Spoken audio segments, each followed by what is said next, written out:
ಮಟನನ್ನು ತೆಗೆದುಕೊಳ್ಳಿ. ಕುಕ್ಕರಲ್ಲಿ ಬೇಯಿಸಬೇಕಾದ್ರೆ ಒಂದು ಟೊಮೆಟೊ, ಒಂದು ಈರುಳ್ಳಿ ಮತ್ತು ಸ್ವಲ್ಪ ಉಪ್ಪನ್ನು ಹಾಕಿ ಕುಕ್ಕರಲ್ಲಿ 2 ವಿಸಿಲನ್ನು ತೆಗೆಯಿರಿ. ಬೂದು ಕುಂಬಳವನ್ನು ಸಣ್ಣ ಸಣ್ಣ ತುಂಡು ಮಾಡಿ ಅದನ್ನು ಬೇಯಿಸಲು ಇಡಿ.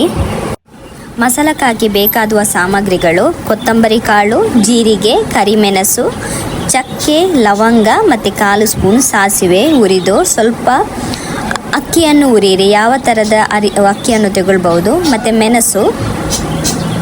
ಒಂದು ಪಾತ್ರೆಯಲ್ಲಿ ತುಪ್ಪವನ್ನು ತೆಗೆದುಕೊಂಡು ಈರುಳ್ಳಿ, ಬೆಳ್ಳುಳ್ಳಿ ಅನ್ನು ಹುರಿಯಿರಿ. ನಂತರ ತೆಂಗಿನಕಾಯಿ, ಅರಶಿನ ಮತ್ತು ಹುಳಿಯನ್ನು ಸ್ವಲ್ಪ ಹುರಿಯಿರಿ. ನಂತರ ಮಸಾಲಕ್ಕಾಗಿ ಹುಡಿ ಮಾಡಲು ಮಿಕ್ಸಿಯಲ್ಲಿ ಹಾಕಿ. ಹುರಿದ ನಂತರ ಹುಡಿ ಮಾಡಿ ಮಿಕ್ಸ್ ಮಾಡಿ ನಂತರ ತೆಂಗಿನ ಹಾಲನ್ನು ಹಾಕಿ. ಒಗ್ಗರಣೆಗೆ ಸ್ವಲ್ಪ ತುಪ್ಪ ತೆಗೆದುಕೊಂಡು ಈರುಳ್ಳಿಯನ್ನು ಫ್ರೈ ಮಾಡಿ ಮಿಕ್ಸ್ ಮಾಡಿ. ಮಟನ್ ಪಲಾವ್ ಕರಿ ರೆಡಿ.